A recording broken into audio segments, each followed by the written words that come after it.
Good morning, everyone, and welcome to the Quantum Leap Futures Morning Leap session for Monday, March 13th, 2017. My name is Doug McKay. I'm the founder of Quantum Leap Futures. Each morning we get together in these live go-to sessions to take a look at the market, macro to micro, take a look at the structure of the market, then we drill down to our trade levels, our targets, and our hypotheses.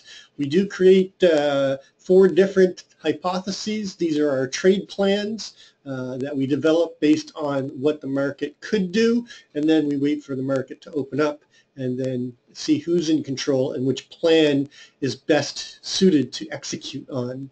This is a subscription room. If you're interested in checking it out, send me an email at quantumleapfutures@gmail.com. There's no website, there's no blog, this is not a commercial venture. We do everything live here in the go-to, and then we do live trading and analysis during the course of the trading day. Please read through the disclaimer. Nobody at Quantum Leap is a certified trading advisor. We are retail traders operating within a self-organized learning environment. Past performance is not indicative of future results. Any trades that you see in Quantum Leap are for education purposes only. Please trade your own due diligence, your own trade plan, and your own risk metrics. Okay, so I forgot to bring this up, so let me just do that. We were looking for a possibility of continuation down with the break of the one-time framing on Friday. We opened auction out of range. We were looking for failure to get back above. I forgot the right day. No, that's not the right day. Where did I put that file? I'll just bring it. I'll bring it up here.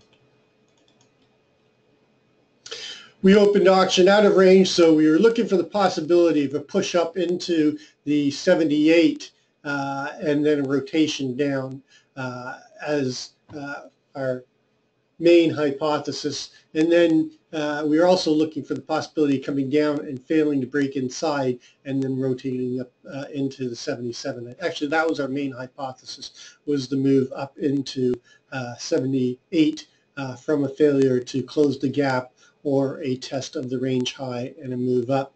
The secondary hypothesis was a failure to continue the move up and then rotate down inside of the range and come down and take out the target down here at 61.50. The third hypothesis was an open auction out of range and then basically chopping around the range high and filling in this area, this gap area. Kind of had a combination of hypo 2 and hypo 3. We basically were really just chopping around, fighting the open, filling in the range gap, and then we got that push down. This was actually on some headline news, and they took it down right to the value area low and the midpoint from Thursday, and then they rallied it up. This is a beautiful FUBAR Mr. Sneaky. Also was a double Renko reversal. This is a trade we actually took in the room and caught the didn't stay in it long enough because I moved my stop too close, but we did get a chunk of that move up, but nowhere near the move all the way back up into the 69. So we have news this week. Let's just take a look at the news. There's not a lot of news today. There is Draghi speaking. He's going to be speaking as the RTH opens up. So I'm expecting that this could cause some wild rotations on the open of the RTH and within the first half hour. So be careful this morning on the open. 10 o'clock, we've got labor conditions, and that's about it for us today. There is some big news coming out of China tonight, so it could offer some opportunity. Monday, following non-farm, is generally a small range day, so keep that in mind. The big news, of course, we've got PPI tomorrow, but the big news is going to be Wednesday, of course. We've got CPI, core CPI, retail sales, core retail sales, Empire State Manufacturing, NAHB, housing, crude inventories, but the big one's going to be our FOMC and whether or not they raise rates. And this is a FOMC that will have a press conference, half hour after the rate gets out. So it's going to be a volatile time of day, leading right into the end of the day. And then Thursday, we've got Great Britain with their bank rate coming out. We've got building permits, Philly Fed, unemployment, and then we've got the debt ceiling. I thought the debt ceiling is on the 17th. Marvin thinks it's the 15th, but anyway, we've got some big news this week and could offer some pretty good opportunities as traders if we do our work correctly. Let's just take a step back. I like to start each day with a basic candlestick chart. I start on a monthly. I use a 9 EMA, 20 SMA. I'm looking for where we are within the trend. Do we have good slope and separation, a strong trend, or is it being challenged or violated?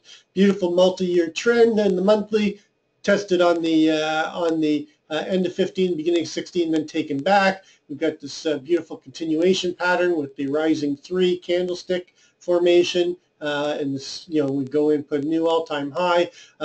March all-time high 2401, June all-time high adjusted down to 2398. We're currently trading right now at 68.50. We don't even begin to challenge the trend on the monthly until we get down into the mid 2200s, so the trend is very much intact. We did last week violate the one-time framing. We've had one-time framing for 1, 2, 3, 4, 5 weeks of one-time framing up. Then we broke the low of the prior week after putting in this blow off top to 2401. But we're right back in the thick of things and chopping inside. We don't begin to violate or test the trend until we get down in the 2336 area on the weekly. On the daily, we had this beautiful foobar, Mr. Sneaky technical gap. We rotated down, closed the tech gap, continued, closed the gap on the 20 SMA, and then we bounced and we're holding above the 9 and 20, but we are losing some slope and separation here. So, this is going to be key in this area. I'd be watching this 2360. If we get below the 2360, I'll show you why in a minute. We could get a break of the trend and a start of a new trend to the downside. Going to the intraday, you can see we were, starting a downward trend going into Friday. Friday, they bounced back, and I'm sorry, on Thursday they bounced back. We got continuation. They tried to take it back on Friday, and then in the Globex so far overnight, we've been able to get back above the 9 and the 20. No real slope or separation. This is a consolidation pattern here on the 4-hour. On the 1 hour, basically the same thing. We've got a consolidation pattern here, but we are above the 9 and the 20. So looks like we could get some continuation to the upside. Going to the 30-minute, you can see we're starting to get a little bit of slope and separation, but still very early in this. We do have a naked cross at 71, so I'll be watching that 71 as a target as long as we stay above the 9 and the 20, so above the 67.50 area. Going to the 15-minute, you can see that we were starting a trend up, but we're coming back to test the 9, so watch this 68 if we come down here and bounce or not. There is a naked cross that we did create on the way up here at 67.25. So kind of more like consolidation. And then on the 5-minute, you can see that we've broken below the 9 and we're coming down to test the 20. So not a lot of information. The larger time frame is still up. As we work our way down into the intraday, we get some challenge to the trend up. But more consolidation on the smaller time frame right now. Taking a look at the structure, you can see that we're back down in this distribution. There's a little bit of a double distribution in this profile. 63.50 separates the two distributions. The longer time frame from the 21st on, the most traded price is down here at the 60. In the last 5 days, last week's VPOC is up at 67, and then we have the 63.50 separating those two distribution zones. And then just above that, we have the 23.70.50. That was 71. It shifted down. I'll be watching this 71. If we get back above that, I'm targeting the 77.78 again. We get that naked VPOC still up there. If we get below the 63.50, then I'm looking for them to come down to the 60s. And if we don't bounce off the 60, we're likely not going to bounce off the 60 one more time. We've been down here a couple times.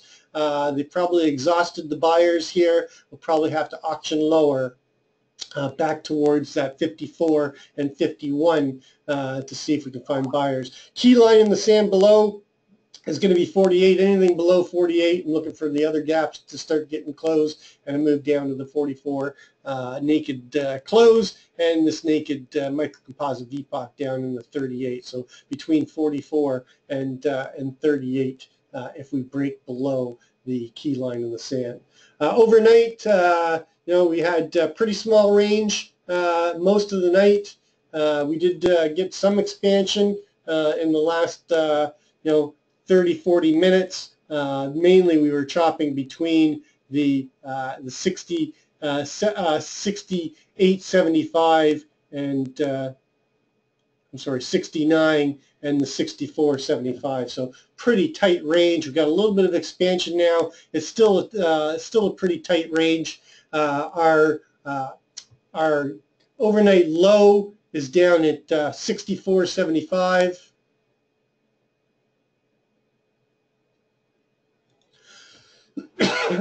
Currently, our overnight high is at 70.75. So you can see that the majority of the night we spent inside of Friday's value area.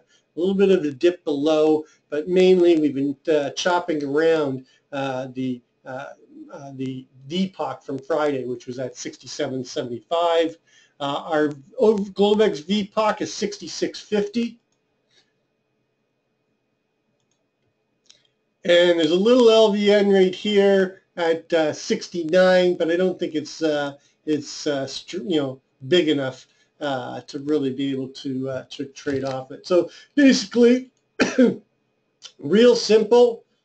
We're going to play the value areas, okay, for breakout of value, and we'll be targeting on the upside the 74 and a break of 74, a move up into 78.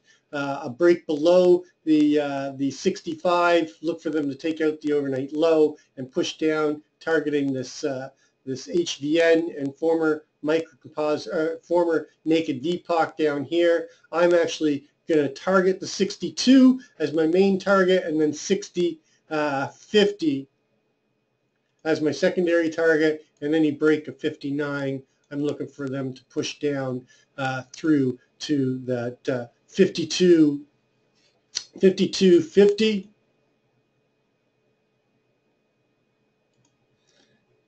With the 51, last week's low, and then a push down towards that 48, 47.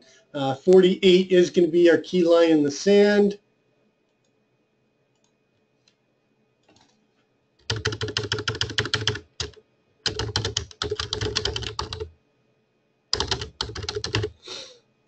And 70, I'm going to actually use 74 rather than 71. Let me just take a look at this for a second.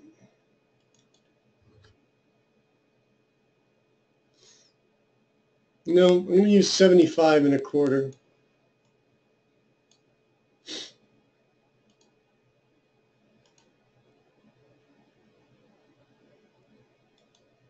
What I'm going to do, I'm going to take this off, and I'm going to move this to 75 and a quarter. That's the most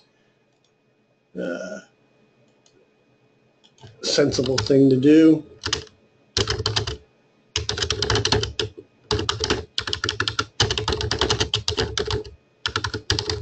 Currently, our 20-period ATR full session is running at 1533. So off of the bottom of the night, 64.75 plus 1533. Our upside ATR target, is that correct? 64.75 plus 1533 is 80.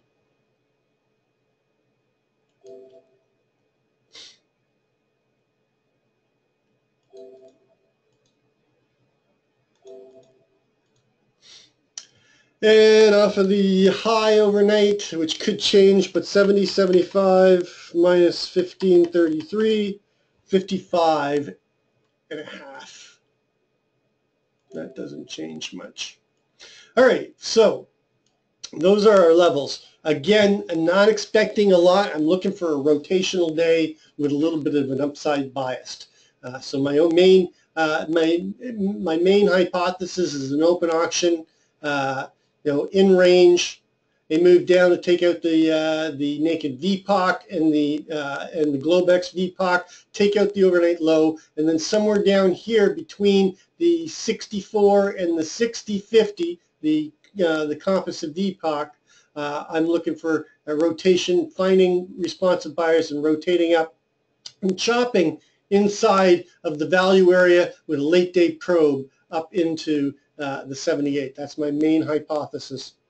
My secondary hypothesis is complete opposite of that. We open auction in range, okay, or get an open test drive, push, break out of the value area to the upside, come up here and shop around in the 78 to 74 area, and then basically go sideways into the close.